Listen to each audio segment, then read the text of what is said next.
Hello, good evening, very good evening, students. Here, this is Hardik and Vyas. A warm welcome to on my YouTube channels. So, for the class 10th ICSE board आज मैं आप सबके लिए लेके आया हूँ maths में 95% से भी ज़्यादा मार्क्स विद द गारंटी आप कैसे ला सकते हो। अभी तक फ़िलहाल सिर्फ स्कूल में और अदर जगह पे सिर्फ सिलेबस फिनिश करने की स्ट्रेटजी चल रही थी, लेकिन नाउ आज मैं आपको बताऊंगा कि what is the best strategy to get the full score. Because अभी तक क्या चल रहा था कि सिर्फ आप एक चैप्टर्स को जस्ट फिनिश करने के वे से नज़रिए से कंप्लीट कर रहे थे, लेकिन स्टूडेंट्स दिसंबर ऑलमोस्ट फिनिश हो चुका है। नाउ आप सबके पास सिर्फ एंड सिर्फ 3 मंथ्स ही लेफ्ट है। बिकॉज इफ अगर मैं यहाँ पे काउंट करने जाऊँ तो फिर जनवरी के 31 डेज, फेब के 28 एंड मार्च के 31 डेज, यानी कि only the 90 days are left. So that means students, अगर मैं 90 डेज के रिलेटेड आपके लिए यहाँ पे एक बेस्ट स्ट्रेटजी लेके आया हूँ। यहाँ पे जनरली स्टूडेंट्स क्या करते हैं कि एक वीक में अगर मैं देखा जाए तो डेली 1 घंटे के लिए मैथ्स करते हैं। डेली 1 घंटे के लिए मैथ्स, यानी कि पूरे अगर मैं वीक की काउंट करने जाऊँ तो 7 आवर्स होता है, 7 आवर्स इन अ वीक। तो देखो स्टूडेंट्स, यहाँ पे अगर आप 7 आवर्स जो स्टडी करते हैं वो भी सिर्फ और सिर्फ बुक का नॉलेज लेने के लिए, तो ये एक सिर्फ और सिर्फ हार्ड वर्क हुआ, ना कि स्मार्ट वर्क। क्योंकि स्टूडेंट्स को पता नहीं होता है कि कोऑर्डिनेट जियोमेट्री में ज़्यादा टाइम स्पेंड करे या मैट्राइसेस में या फिर मेंसुरेशंस में। तो आज मैं यहाँ पे आपके लिए लेकर आया हूँ सिर्फ और सिर्फ 5 आवर्स के लिए। अगर आप सिर्फ प्रॉपर 5 आवर्स भी वीक में स्टडी करते हो, लेकिन प्रॉपर वे में, अगर ये प्रॉपर वे में हो रहा है, then I'm very sure about that students कि 95% मैथ्स में लेने के लिए ये दिन काफ़ी दूर नहीं है। तो दैट मीन्स कि लास्ट तक पूरे वीडियोस को एंड तक देखना। मैं यहाँ पे ईच एंड एवरीथिंग यहाँ पे एक्सप्लेन करूँगा। देखो, द फर्स्ट थिंग यहाँ पे मैं जो 5 यूनिट्स लेके आया हूँ। The first thing that is the mensurations. सबसे ज़्यादा मेंसुरेशंस में 6 to 8 मार्क्स का एनालिसिस होता है। यानी कि अगर मैं लास्ट 3 to 4 years का पेपर से एनालिसिस करूँ, सो दैट मीन्स मेंसुरेशंस चैप्टर में से 6 to 8 मार्क्स का क्वेश्चंस आते हैं। और रफली अगर if I say there will be 2 to 3 questions. ठीक है, तो देखो मेंसुरेशन चैप्टर्स हम लोग यहाँ पे जिसमें काफ़ी हद तक इजीएस्ट टॉपिक्स है, जैसे कि volume and surface areas of the solids, cylinders, cone and spheres के।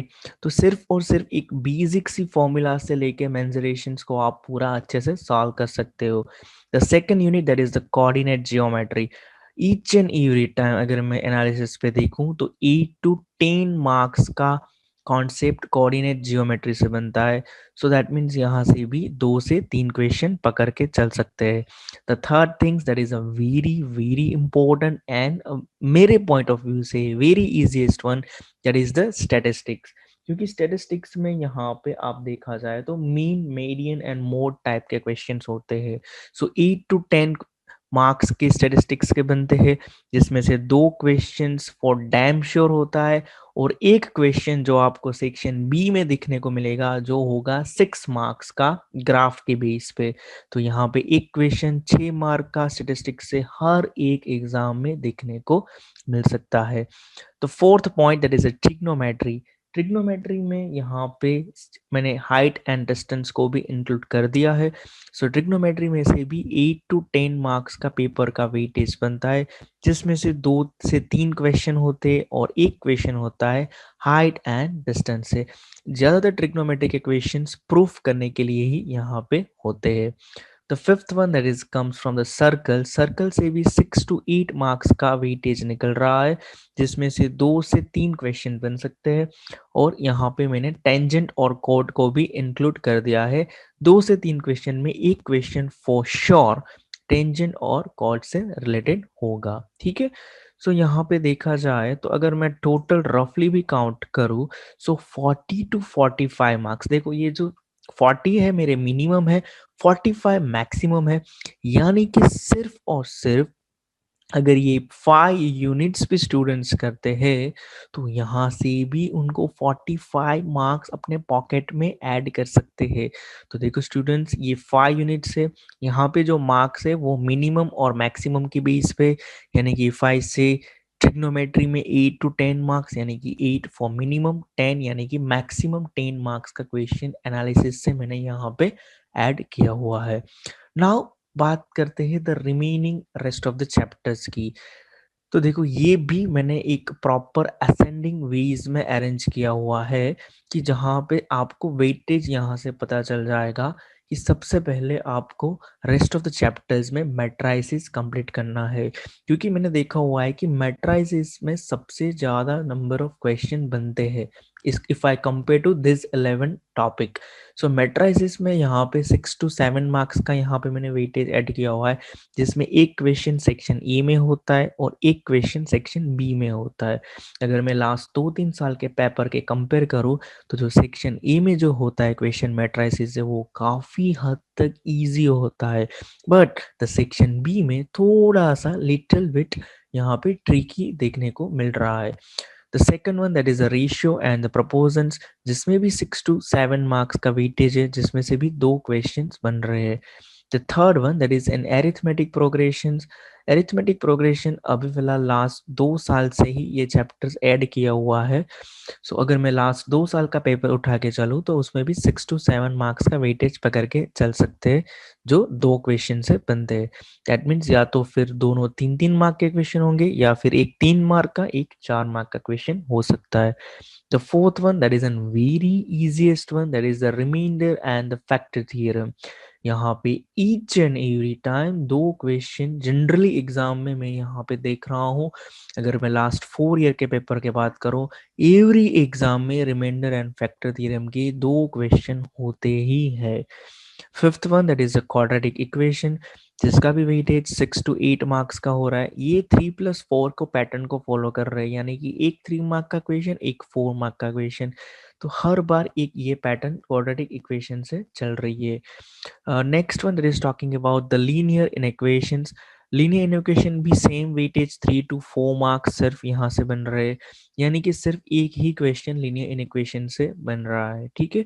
और ज़्यादातर मैंने ये भी देखा है कि यहाँ पे आपको ऑप्शन भी दिया जाता है, तो ज़्यादातर आप देख सकते हो कि लीनियर इनइक्वेशन सेक्शन बी में, मेरे according to view point of view से सेक्शन बी में हो सकता है, जहाँ पे आपको ऑप्शन शायद मिल सकते हैं। सेवंथ वन दैट इज पूरा बेकार चैप्टर है कंस्ट्रक्शन, क्योंकि if I compare with the 3 to 4 marks में, देखो ये काफ़ी डीप में आपको करना पड़ता है और सिर्फ एक क्वेश्चन ही इसमें से होता है।